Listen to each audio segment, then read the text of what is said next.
السلام عليكم شباب، شلونكم؟ شو اخباركم؟ ان شاء الله تكونوا بخير. رجعنا لكم بحلقه جديده او فيديو جديد بالقناه، وهذا راح نكمل بيه سلسله الاختراعات. ومثل ما قريت بالعنوان كيف او شلون يعني تخلي ماتك الدرع يختفي. وطبعا مثل ما نبدي دائما ارايكم الاشياء الجديده اللي بالعالم.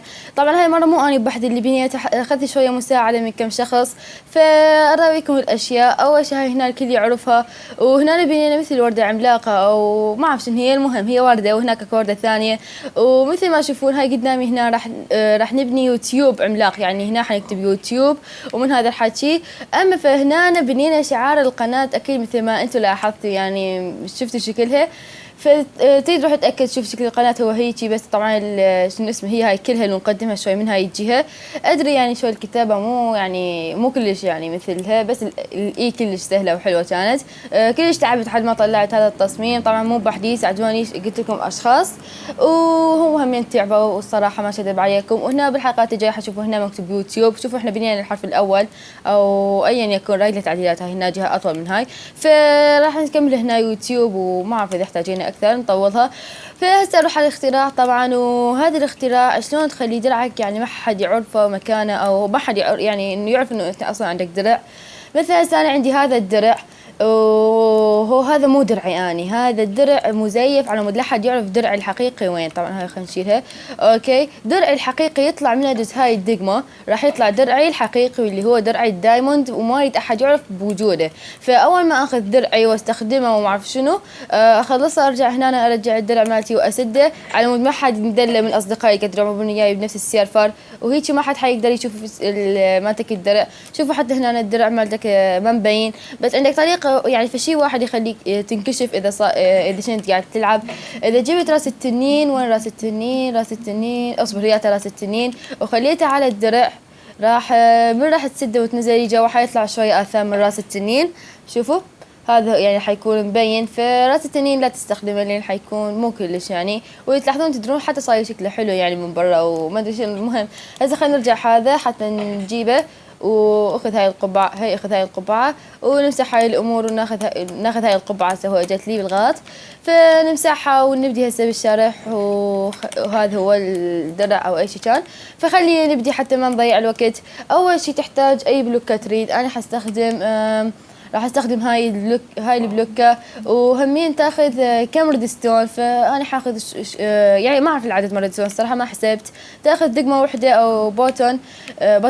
فبالنهايه تاخذ شنو اسمه واحد ريبيتر تحتاج، وتاخذ واحد ريزستون تورش. وهسه شنو بعد نحتاج؟ ناخذ فرن.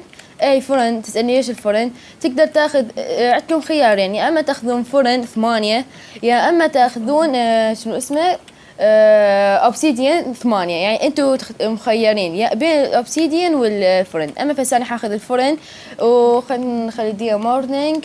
اوكي هسه راح نكمل وناخذ هسه وياهم. ناخذ طبعا ما الدرع هاي لان هي راح نستخدمها هياته. اوكي، وناخذ الدرع بالنهايه نحطه بيها.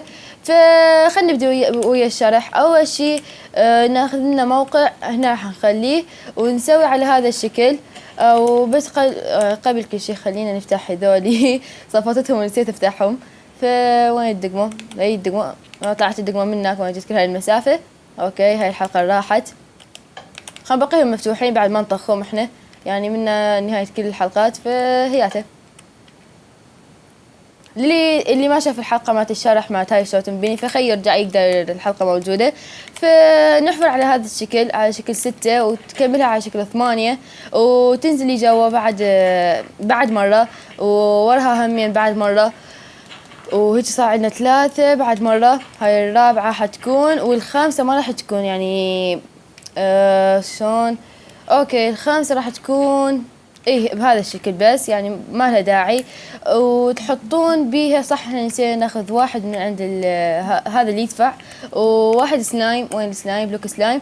اوكي تحطون هاي على هذا الشكل، وتحطون فوقها بلوكة السلايم، وتحطون من هنا الستون تورش عشان قمزني. اوكي نحط الستون تورش ونحفر هاي المسافة كلها. اوكي نحفر هاي المسافة كلها وحد ما نوصل الريدستون هذا. او شو اسمه الريدستون تورش. اوكي فنكمل هذا على هذا الشكل، نخليه يجي على هاي الجهه ومن هذا الحكي. فراح نلزقه بالريدستون وهسه اذا تلاحظون اذا تفتح هذا الريدستون، اوكي ما انفتح، اوكي اذا تفتح الريدستون هذا حينسد لان هاي انطفت من تجي عليها هذا الريدستون حيطفيها. فهو هاي فائدة الريدستون تورش اللي خليناها. وهسه راح نخلي الفرن على هذا الشكل، نحطه هنا فوق هاي، ونحتاج اي بلوكة خلينا نحطها هنا. طبعا لو ديرت انا ما شايله من البداية احسن. ونحط فوق هذا الفرن بعد هاي 4 على هذا الشكل، بعدين ترجع تحط فوق هذول ال4 بعد مرة 4 ثانيين. فيكون عندك هذا الشكل. وهسه راح نكمل منه. وكيف تقولوا هسه هذول ما نحتاجهم بعد، راح نجيب بدلهم الدرج. تحتاج الدرج او سلاب، فانا حستخدم الدرج. ليش الدرج؟ لان من تحط الدرج هذا الريدستون حيبقى يشتغل، يعني منه حيبقى يشتغل زي سلاب. بس اذا تحط بلوكه مثل هاي مثلا باعوا الريدستون وقف فصار ما ملزوق، فتحتاج يا اما درج يا اما سلاب. راح نحطه على هذا الشكل. اوكي راح نحطه على هذا الشكل. ليش على هذا الشكل عمود؟ لا يبين من عنده اي فشي. ونحط الريدستون هنا من جديد. هسه هاي كلها نسدها لهنا، وبعد ما يعني ما لنا اي شي بيها، فهيك حيكون الشكل. وهنا هاي من حنفتحها. هنا راح نحط التعلاقة او اي شي، هاي مالت الدرع مالتي او اي شي. بس قبل ما نحطها راح نجيب هنا الريبيتر. ريبيتر اسمه اعتقد، اي ريبيتر. فنجيب الريبيتر وينه؟ هي هذا ليفل ريبيتر لا شنو هذا، قاعد اخربط بالاسماء. اوكي نجيب هاي هنا ونصبروا البلوكة اللي احنا اخذناها. اوكي هيك هاي راح تنزل. اول ما تنزل بس هسه خلينا نشيلها، او اقولكم خلينا نبقيها. يلا خلينا نخليها. اوكي حطيناها. هسه راح نشيل هاي ونجيب بدالها اللي تسد الباب، اي وحده حديديه او مو حديديه. هاي الباب السفليه او اي شيء، انا حستخدم هذا النوع. ونجر الريدستون منه. طبعا نجر الريدستون منه راح نجيبه حد هنا. وبالنهايه راح نحط 1 وهنا نحط بالاثنين، نحط هاي ونرفعها على 2 هيك حتكون. فنسدها هسه. شفتوا طلعت هسه من تنزل. فاحنا بدل راح نحط الدقمه احسن. فباعوا هسه يومين بالضبط. هسه هي فوق وهسه راح تكون جوا. اوكي هسه ورا ما راح نسويها هيك، راح نحط وحده ثانيه فوقها وهيك نكون كملنا. اوكي ليش شمرت انا بالضبط؟ اوكي هسه نجيب الدروع اللي احنا نريدها. مثلا حنجيب جولد ودايموند. فراح تكون عندنا بهذا الشكل. هنا نحط دروع الدايموند، وما نريد احد يندل الدروع هاي مالتنا. فندوس الدقمه على مود تنزل لي جوا الدروع، ويطلع لنا واحد ما بي اصلا دروع ولا اي فشي، ونحط بيه دروع الذهب على مود يعني لا حد يشيك ويقول ليش تركيها فارغه. هنا حيكون شوي هنا اثر خفيف لونه ابيض، بس اذا شئت حتحط مدايرها بلوكات بيضة فما اعتقد حتبين. هسه نطلع دروع الدايموند ونتاكد عشان تشتغل او لا. تطلع دروع الدايموند الذهب تنزل جوا. اذا كنت تريدها ما تبين تقدر مثلا تبعد الدقمه هاي منك تخليها، او مثلا الريدستون تخليه جاي من جهه ثانيه، وتسد الطريق تحوطه بسياج. مثلا هنا حتكون مثلا هذا بيتي اني، طبعا هاي ما اعرف شلون حنسدها، اصبروا. هو الكل شيء اكو حل، بس فهاي راح نسدها هسه بطريقه. هسه ادور لها فكره الصراحه بعد ماكو ببالي اي فشي. اوكي راح نجرب اذا نجيب الريدستون، نجيب الريبيتر.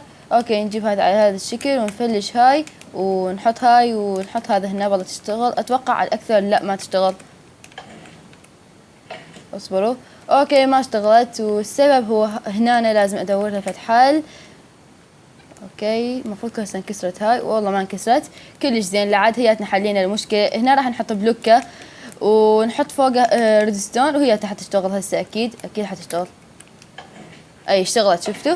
فهي هاي اشتغلت. مثلا هاي الغرفه هاي اللي ببيتي، وهنا هاي الدقمه مثلا نخليها سريه. هسه راح يكون شلون اقصد نخليها سريه. اوكي هاي الغرفه اللي ببيتي ونكملها هيك مثلا. وهنا هاي المكان السري اللي ما يريد احد يندله.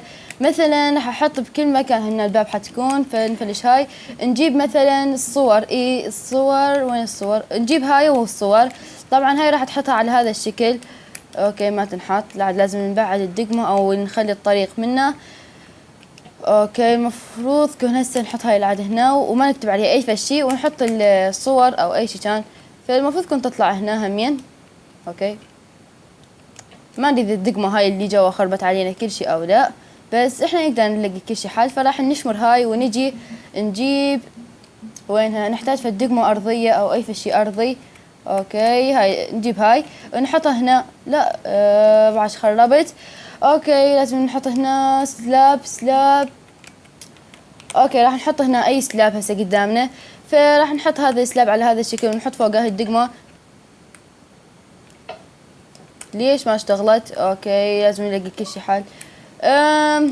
نفلش هاي ونجي هنا نحط الدقمة، وبذاك الوقت هسه راح راح تكون بالنهاية، فيمكن راح اقص الفيديو او هيك شي.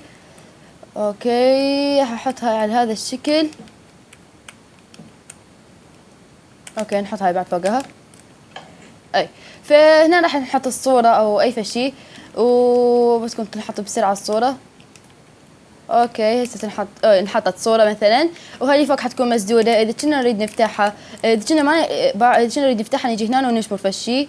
اوكي ليش ما اشتغلت بالضبط؟ اعتقد ما تشتغل الا ويا الخشبية. اوكي تشتغل بالخشبية بس. نجيب الخشبية. اي شفتوا اشتغلت من تشمر هنا فشي. واذا كنت همين تقدر تحط مثلا هنا تحط سلاب ثاني. لا خربت الصورة. اوكي هنا تحط سلاب ثاني وهناك اكو صورة مثلا. هسه هاي ابد ما تنفتح. ايش صار؟